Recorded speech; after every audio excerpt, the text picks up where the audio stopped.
What is up, my fellas? So today I'm back on the second channel, and really you could call me toxic like MMA today because, well, I kind of sound like Henry Cejudo here.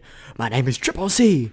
I'm Olympic champ, flyweight champ, and a bantamweight champ. But anyways, today I'm going by toxic like MMA because I've been seeing all these kind of discussions over TikTok and Instagram about who is the best Italian Brainrot and how they would win in a fight essentially.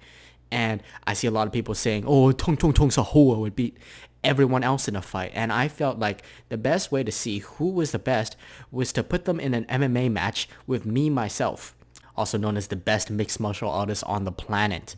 So before we get into anything, here's me. It's not actually a picture. I just Googled Asian guy stock image on fucking Google. But it's basically similar, right? I'm pretty tall. I'm Asian. I'm pretty ripped. I got these big lanky arms and I can throw these big haywires. And yeah, it's basically me. But going into the first fight, we're going against a classic here. I'm taking on Bombardino Crocodile in a big 5-round fight. All these fights are going to be 5 rounds. MMA rules, the best way to kind of categorize who is the best of the best. And also, just for reference, knees to grounded opponents will not be allowed. We're not fucking Ryzen. We're not 1FC. Nah, baby. This is the UFC, ladies and gentlemen. So my plan when it comes to beating Bombardino Crocodile is to start headhunting right away. I feel like I have the better hook when it comes to Bombardino Crocodile. It's a very, very tough fight, might I add. And once again, I want to keep the fight on the ground, mind you. I just said I want to do the headhunting and whatnot, but if I'm able to keep the fight on the ground, well, the guy's a fucking plane, so if I'm able to keep it on the ground where he can't get off, I feel like I have a better advantage. And last but not least, kind of just bite down on the mouthpiece and pray, because my chances against Bombardino Crocodile is very, very low. I'm a humble guy, and I know when I can admit that victory is probably not in sight. And for Bombardino Crocodile, the keys to success for him is to keep the fight in the air. Obviously, like I said, the man's a plane, so he could probably fly up. And I want him, and probably, if I was Bombardino Crocodile, I would use my range to my advantage. Obviously, flying up into the sky, I can't really land my big meaty hooks from up in the sky, so he's going to have the advantage there. And also, I can't fly, so yeah, he has that against me as well. And once he's in the sky, he's able to land haywire. He's able to fucking drop bombs on me, so I don't know if I'd be able to survive that. Like, if you saw Bombardino Crocodile's last fight against Tung Tung Tung Sahur, the first time they fought, he absolutely annihilated Tung Tung Tung Sahur. Everyone was thinking it was going to be a close matchup, but the man just fucking flew up and bombed the shit out of Tung Tung Tung Sahur. And, I don't know what else to say. My prediction, Bombardino Crocodile, round 1 KO. I don't really stand much of a chance. I just kind of have to hope, bite down on the mouthpiece, and just go forward and start headhunting. Moving on, we have a little bit of a closer fight here. I'm going against Berber Patapim. That's kind of hard to say a whole bunch of times, so we're just going to call him BBP. Keys to victory from me is to keep the fight at a fast pace. And I also want to avoid clinch work, even though I have some very nasty Muay Thai. I want to make sure I'm staying responsible on the feet and not getting too close to Berber Patapim. I say that because the man's a fucking tree. Berber Patapim, or BBP, he's got about 500 pounds on me, and clearly because he's a tree and a monkey, he's probably a lot older, meaning he has vet status and he's able to stay crafty. And so his keys to victory, like I said, are going to be staying crafty and using his vet status to mix up the fight. Maybe he'll throw in some spinning elbows, maybe he'll doing some teeps and whatnot, and he'll start setting up the knockdown in later rounds, I believe, is what he's going to try to do. He's probably going to rip to the body in the first couple rounds, and then later on, he's going to start moving up to the top and trying to knock me out with some big headshots. Now, a lot of people on paper might think, hey, you're going to lose. This guy's got a 500-pound weight advantage on you. But actually, I think that I have a good chance of winning this fight. If you look at BBP, the man's only got 2 legs, and he doesn't have any arms. If I'm able to keep the fight at a fast pace, move around him, hit him with a jab or two, I think I have a good chance against Berber Patapim. Not to mention that BBP, he kind of reminds me of like 2016, 2017 Charles Oliveira. He's very good, yeah, but he loses a lot of fights that he shouldn't. If you looked in his last fight, Berber Patapim also fought Tung Tung Tung Sahur. Tung Tung Tung Sahur is like a fucking tiny midget. Yet Tung Tung Tung Sahur was able to beat Berber Patapim and go the distance, 3 rounds. He was able to land some very nasty combos in that 3-round fight, and he ultimately got the decision over BBP.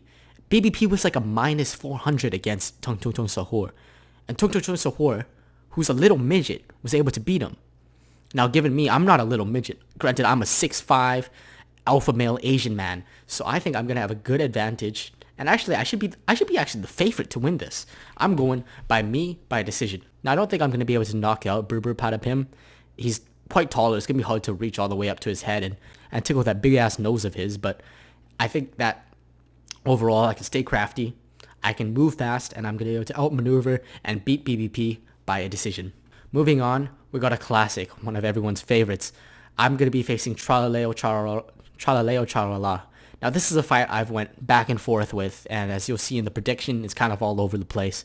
But my keys to victory against Tralaleo Charala is to shoot doubles as soon as possible. The man's got 3 legs.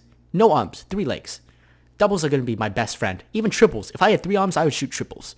And as soon as I'm able to shoot those doubles and triples, because Tralaleo Charala does not have the best wrestling defense, takedown defense in the league, he actually has probably some of the worst. I think I'm going to be able to hunt for submissions as soon as I get him down on the ground.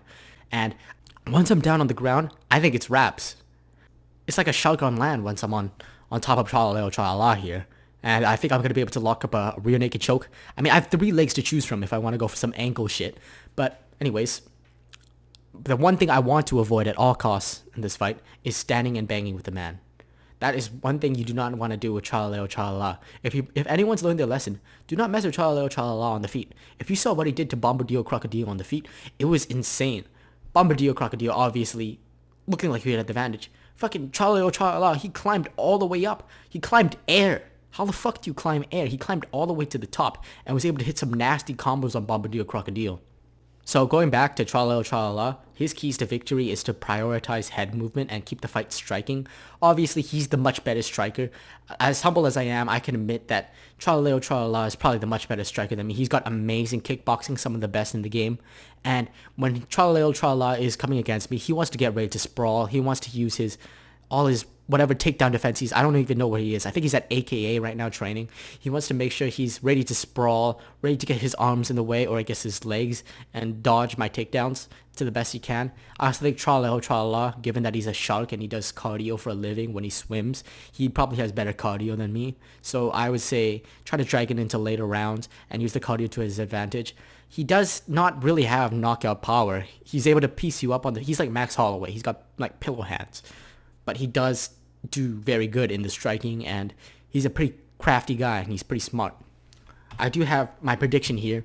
I have actually 2 predictions, because it could go either way. I have either me by submission, probably in the first or second round. If I'm not able to take down Tralaleo Charala, I see Tralaleo Charala going to decision. Just coasting off, piecing me up on the feet. The fans will probably start booing, because it's not going to be a very entertaining fight if it's my fucking ass on the ground every single time, butt scooching towards Tralaleo Charala, and he's slowly just fucking punching my face and making it a mess. Next one. This is a big one. Everyone's favorite, Tung Tung Tung Sahur. So, I'm actually not a big fan of Tung Tung Tung Sahur. Everyone is. Every comment section I see is like, oh, Tung Tung Tung Sahur is the best. He no-diffs everyone. Well, right now I'm going to tell you guys, it's not such an easy matchup for him. My plan right away is to work the legs of Tung Tung Tung Sahur. He might look really big, but he's got these skinny-ass legs. I don't even know what he is. Is he a fucking stick holding a base? I think he's a stick holding a baseball bat. I could be wrong, but I'm pretty sure that's what he is. I don't want to discriminate, but like you could tell I'm an Asian man. What the fuck is Tung Tung Tung Sahur? Anyways, I want to start ripping to the legs right away. Keep on hitting those leg kicks. Notoriously, Tung Tung Tung Sahur has been very bad at checking his leg kicks. And once I'm starting to rip onto those leg kicks, he's going to his legs are going to be shaking. His coach is going to be like, hey, you got to check these leg kicks. He's going to be so focused. I'm worried about his legs that I'm going to start slowly ripping to the head in round 2, 3, and 4, 5. And I think I'm going to be able to take the fight to the ground if needed. Once again, Tung Tung Tung Sahur is not known for having the best takedown defense, just like Tralaleo Charala. And I guess his keys to victory, I'm really not too keen. I don't really see a way he can get it done. But if he were to, I would say that he would use his baseball bat and his range to his advantage. Because obviously he has a baseball bat that I gotta worry about. But also I would say try not to get chinned. I know that goes without saying. Oh, try not to get chinned. But just stay away from my nasty clinch work. Like I said, I got some of the best Muay Thai. Because I'm basically from Thailand. I'm not from Thailand. I'm close to Thailand though. But I got really good clinch work. So I would say keep the fight standing. Use the baseball bat and range to your advantage. Try not to get chinned, put your chin down, and just stay away from anything that looks scary. But however, I do have me by round 3 KO. I don't think I'm going to be able to get down in the first 1-2 rounds because I think Tung Tung Tung Sohor is very good in these opening rounds and he's able to use his range. But once the fight gets past that, I think my cardio is a little bit better than this stick. So I'm going to be able to probably get the round 3 KO. And the last matchup for today, I got myself versus Chimpanzini Bananini. Now I'm just going to say it right away, I probably have no chance against him. Everyone hates on Chimpanzini Bananini, but no one really talks about how good he is. He's like Volkanovski after he got the title. Like, everyone hated him, but he's actually one of the best fighters. I think he's the dark horse of the Italian Brainrot division. No one's better than this guy. So my plan, keys to victory, I have to think this through for a very, very long time because I don't really got much.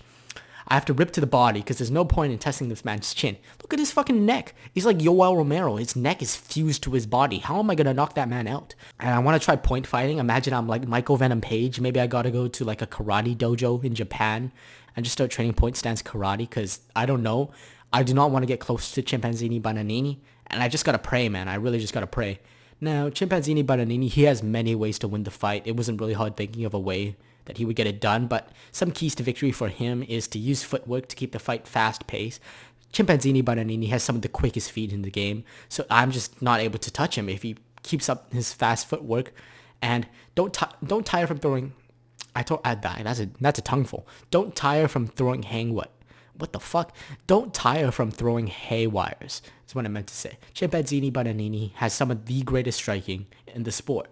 And he's got the power to back it up. That is scary for a featherweight like Chimpanzini Bananini. I would say just go headhunting. Look for that clip. Look for that viral KO that gets him the publicity that he needs. I guarantee you in probably like 3 months from now, Chimpanzini Bananini is going to get a viral knockout. It's going to go crazy on TikTok. It's going to get like 2,000 million gazillion views, and he's going to be the biggest star. He's going to be bigger than Conor McGregor, and that's just because he's so scared. He just doesn't really know how to use his PR, all his PR training and all that stuff to the best of his advantage.